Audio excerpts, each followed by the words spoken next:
Imagine discovering that a revered, I don't know, 200-year-old democratic institution isn't actually a government at all. Right, yeah. Like, imagine realizing it was designed from day one to operate as a corporate franchise.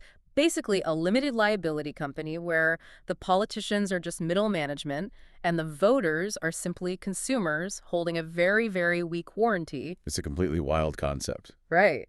Well, today we are exploring a really brutal external critique of the American system that completely upends how we usually think about Western democracy. It's the absolute definition of a paradigm shift, honestly.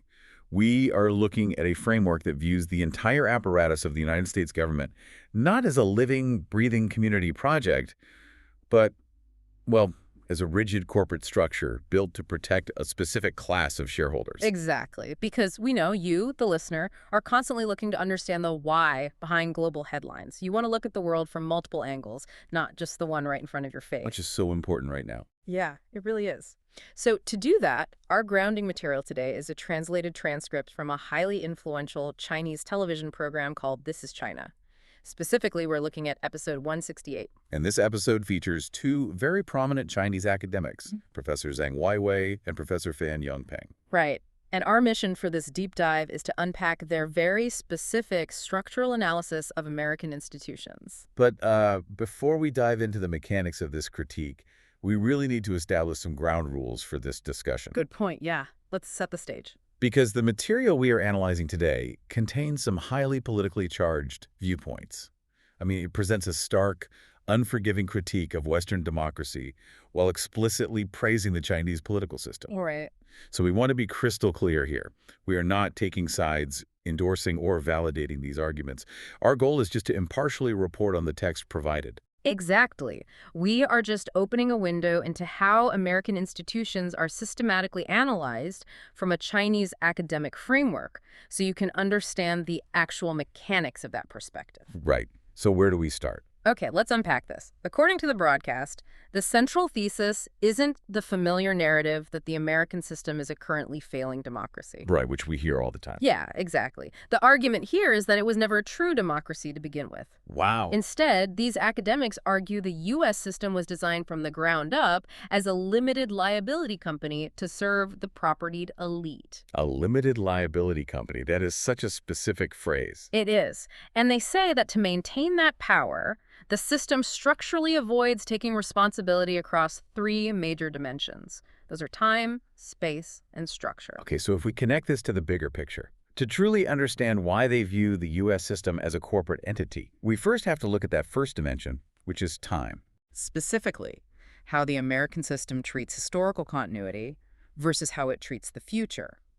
And the text traces this back directly to the foundational documents of both nations. So, like, you look at the U.S. Constitution, and it starts with a very localized, present tense mandate. You know, we the people, in order to form a more perfect union. Exactly. And the academics contrast that directly with the Chinese Constitution. How so? Well, the Chinese Constitution opens by firmly anchoring the nation as one of the world's oldest continuous civilizations. It frames the state as an unbroken historical continuum. Oh, interesting. Yeah, so people lived, worked, and died on that exact soil thousands of years ago, and the assumption built into the document is that people will live on it thousands of years from now. The state is basically a custodian of that immense timeline. And the U.S. Constitution lacks that, like, long-tail historical perspective. In the eyes of these academics, completely. They frame the U.S. Constitution not as a historical continuum, but as a timeless commercial contract. A commercial contract. Yeah. Drafted by a very specific group of propertied men to protect their immediate financial and class interests at that exact moment in 1787.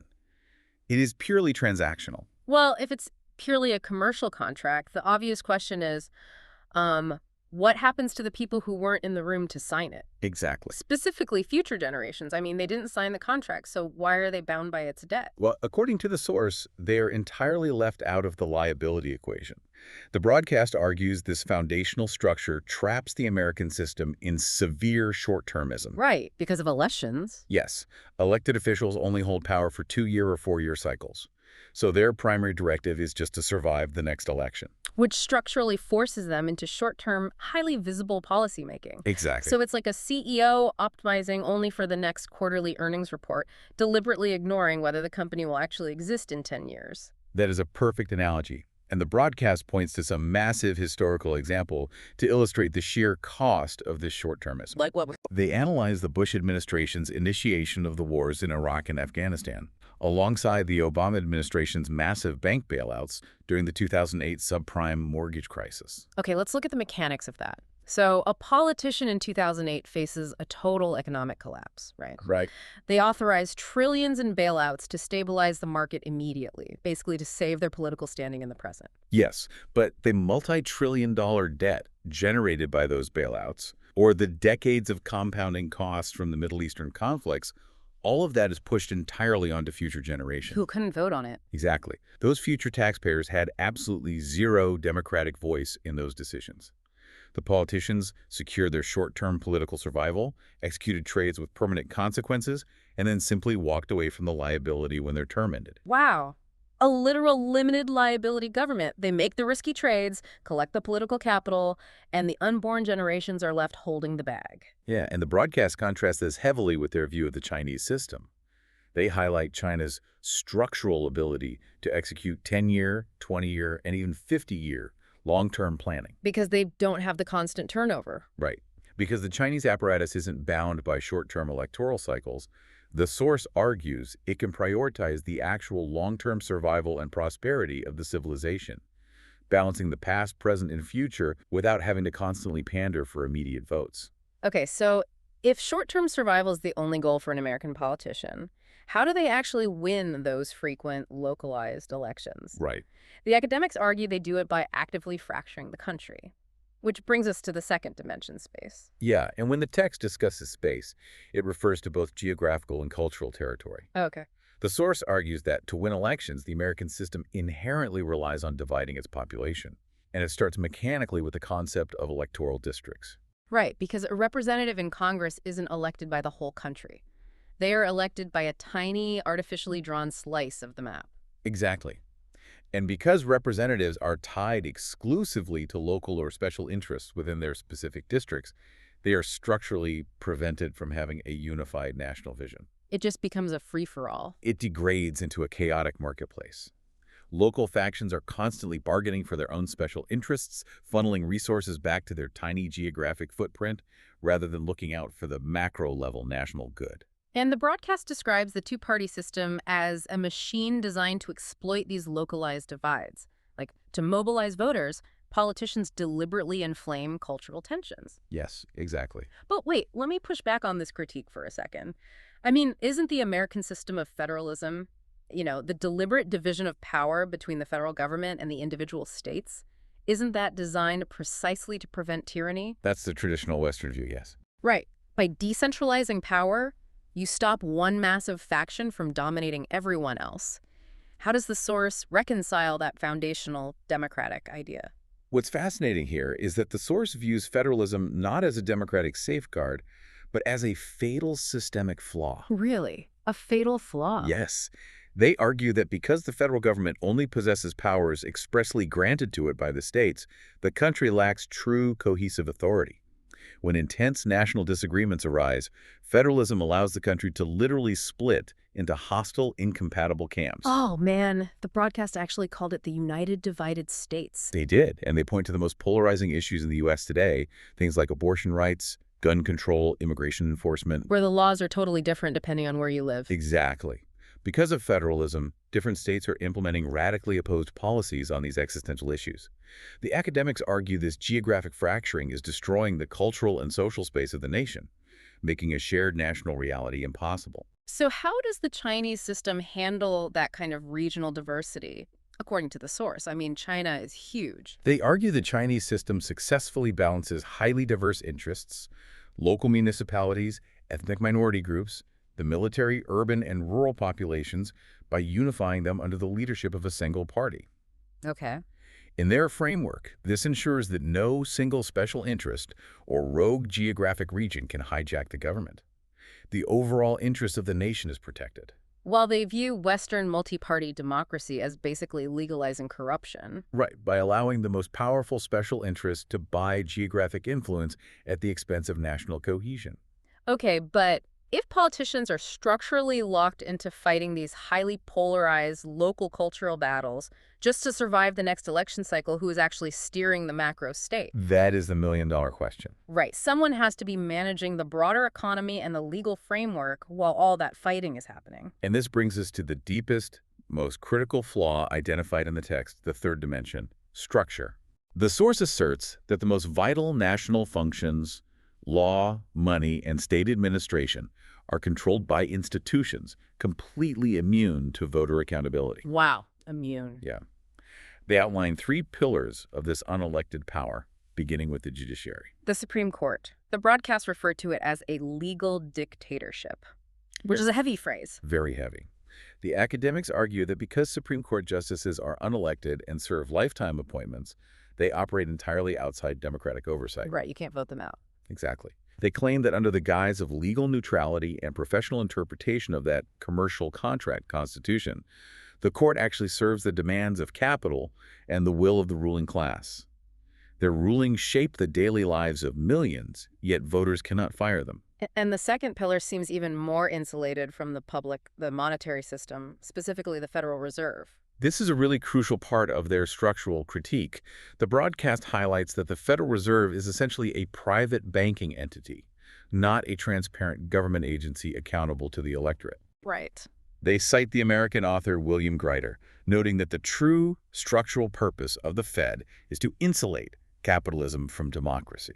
Wait, explain the mechanics of that. How does a central bank insulate capitalism from democracy? By controlling the money supply and interest rates. The logic here is that elections exist to provide the masses with the illusion of democratic control. The illusion. Yeah. The people get to debate social issues and vote for competing politicians. But the real engine of the country, who gets access to capital, what the inflation rate is, whether working-class mortgages become unaffordable, all of that is handled quietly by the Fed through monetary transactions. So the board makes decisions that dictate the wealth of the nation, and those decisions are completely shielded from public opinion or the ballot box. Precisely. You cannot vote to change the fundamental economic structure of the country. Man. And the third pillar of this unelected power structure is the bureaucracy, like the career civil servants. Often referred to as the deep state in modern political discourse. Right. The source points to the entrenched career bureaucrats who remain in Washington, regardless of whether a Democrat or a Republican is in the White House. They just stay there. Yes. The academics argue these individuals hold massive administrative and regulatory power, maintain deep revolving door ties to Wall Street and corporate lobbyists, but never have to face a public election or justify their actions to a constituency. Here's where it gets really interesting, I think. Think about this entire structure like a massive Broadway production. Oh, I like that. Right. The elected politicians, the presidents, the senators, they're just actors sweating under the hot stage lights. Yeah. They are the ones the audience is actively watching, cheering for, or booing. But the unelected civil servants, the lifetime judges, the central bankers, they are the producers in the back room. Exactly. They write the script, they hold the purse strings, and when the play inevitably flops, they refuse to take any of the blame. They simply hire a new set of actors for the next election cycle and keep the production running. That analogy perfectly captures the broadcast's core criticism. The expert in the program actually ties this diffusion of responsibility directly to a quote from the British philosopher J.S. Mill. When everyone is responsible, no one is responsible. Wow. That completely flips the Western idea of checks and balances right on its head. It really does.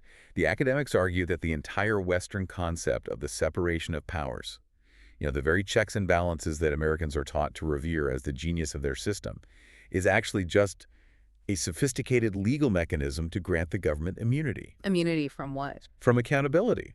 By dividing power so thoroughly across the executive, legislative, and judicial branches, you ensure that when a systemic failure occurs, politicians can just point fingers at each other, or at the courts, or at the Fed. So no single entity has the absolute power to fix it. Which conveniently means no single entity has to take the blame. The limited liability company effectively protects its shareholders from the consequences of their governance. Okay, so when a system lacks responsibility across time, space, and structure, to this extreme degree, what is the inevitable boiling point? Yeah, where does it lead? According to the Chinese broadcast, the trajectory points directly to internal collapse and the very real threat of civil war. This raises an important question, though. What happens when a geographically fractured society realizes its elected officials have no real power to change the structural realities of their lives? The source points to some pretty startling polling data to suggest the breaking point is rapidly approaching. Yeah, the numbers they cited were bleak. They highlighted an Economist poll showing that 40% of Americans believe a civil war will happen within the next 10 years. 40%. And a separate poll from Science magazine showing 50% believe it will happen in the next few years. The academics emphasize that we need to rethink what civil war means in this context, though. It wouldn't look like 1861. Right, no armies marching on capitals. Exactly. You wouldn't have conventional armies lining up across state borders. Because the fracturing is so multifaceted, the conflict would be a chaotic, localized collapse. It would be a clash of urban centers against rural outskirts, the ultra-rich against the deeply poor secular populations against religious factions. They use a very specific structural term for this future, actually, Latin Americanization. Yes. A total breakdown of centralized federal authority. The text predicts a future defined by extreme, localized wealth disparity.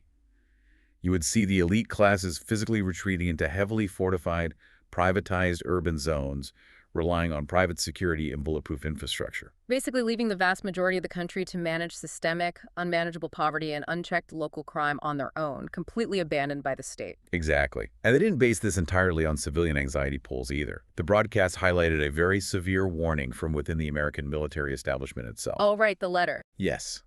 The text references an open letter issued by 8 former U.S. Secretaries of Defense and 5 former chairmen of the Joint Chiefs of Staff. I mean, that is the absolute highest echelon of the defense apparatus. It is. And these top military officials warned that extreme political partisanship in the U.S. is actively threatening civil-military relations. Wow. The Chinese academics interpret this letter as raising the very real specter of military intervention. They argue that when civilian leadership becomes completely paralyzed by partisan warfare and fails to govern the state, the military apparatus may feel compelled to step in to maintain order. Which would permanently destroy the illusion of a stable, functioning democracy. Precisely. Well, listening to this comprehensive structural takedown, an obvious question comes to mind. If the American democratic system is as fundamentally flawed, violently fractured, and unaccountable as this program claims, how on earth did the United States become the dominant global superpower? Right. It's a fair question. Because the U.S. had a booming industrial economy and a massive middle class long before this current era of extreme polarization. So how does the source explain this failing LLC taking over the world? The academics address this directly, actually. They completely decouple the rise of the West from the concept of democracy. They do. Yeah. They rely on a historical counter-narrative focusing on the timeline of American dominance. Okay, so how does the timeline disprove the democratic model? Well, the source points out that the U.S. became the world's largest economy around 1890, and it cemented its status as the dominant global military power immediately after World War II in 1945. Okay, those are the facts. But they explicitly note that true universal one-person, one-vote democracy, specifically citing the passage of the Voting Rights Act, wasn't legally achieved in the U.S. until 1965. Oh, wow. So the country achieved massive economic and military superpower status decades before it legally achieved full democratic representation for all its citizens. Exactly. Therefore, the source concludes that the virtues of democracy could not possibly be the engine of Western success. So what was the engine then? They quote the conservative American political scientist Samuel Huntington, who famously argued that the West didn't win the world through the superiority of its democratic values or its ideas. It won through its absolute superiority in applying organized violence. Organized violence, meaning like warfare and the forceful extraction of resources. Yes. According to this broadcast, Western dominance is entirely attributable to warfare, historical colonization, and the ruthless, borderless expansion of capital. Expansion of capital. The state's military apparatus essentially functioned as the enforcement arm for that capital expansion. Because capital doesn't care about borders or democratic voting rights, it cares about securing resources and opening markets. Wow. So in the view of these Chinese academics, democratic institutions were essentially a luxury added on later. An ideological narrative created after the vast wealth of the nation was already secured by force. So what does this all mean? I mean, if we zoom out and look at everything we've unpacked today from episode 168 of This is China, we are presented with a radically different, fiercely critical framework for viewing American institutions. They really are. Through the lens of these academics, the U.S. system is not a beacon of freedom struggling with modern polarization. It is an unaccountable corporate structure. It survives on historical momentum and the raw power of organized capital. It operates with zero long-term liability for future generations, and it is currently teetering on the edge of severe internal conflict because its structural flaws are finally catching up with it. And the value for you, the listener, in exploring this text isn't about deciding whether a Zhang Weiwei or Fan Yongpeng are objectively right or wrong. Right, that's not the point. The value lies in understanding the global geopolitical chessboard. This deep dive shows exactly how major global competitors fundamentally view the structural mechanics and vulnerabilities of Western institutions. It's the lens they're looking through. It's exactly. When Chinese leadership interacts with American leadership, this is the analytical framework operating quietly in the background. They aren't negotiating with a flawed democracy. They believe they are negotiating with a fractured, limited liability company. It totally changes how you read the international news, doesn't it? And how you view the motivations behind global diplomacy. Definitely. I want to leave you with a final thought to mull over. Something that builds on the broadcast's heavy emphasis on ancient historical continuity versus new commercial constitutions. If a nation is built on thousands of years of continuous civilization, living on the exact same soil, does that sheer age naturally dictate a political system that will prioritize collective long-term survival over individual freedom? That's a profound question. And conversely, if a nation is relatively young, founded as a grand experiment or a written contract, is it inevitably doomed to eventual fragmentation? Or is that constant chaotic reinvention actually the secret to its endurance? Gives you a lot to think about. Next time you see a headline about a gridlocked Congress or controversial Supreme Court ruling, ask yourself, are you looking at the dying branches of an ancient tree or just a corporation restructuring its board?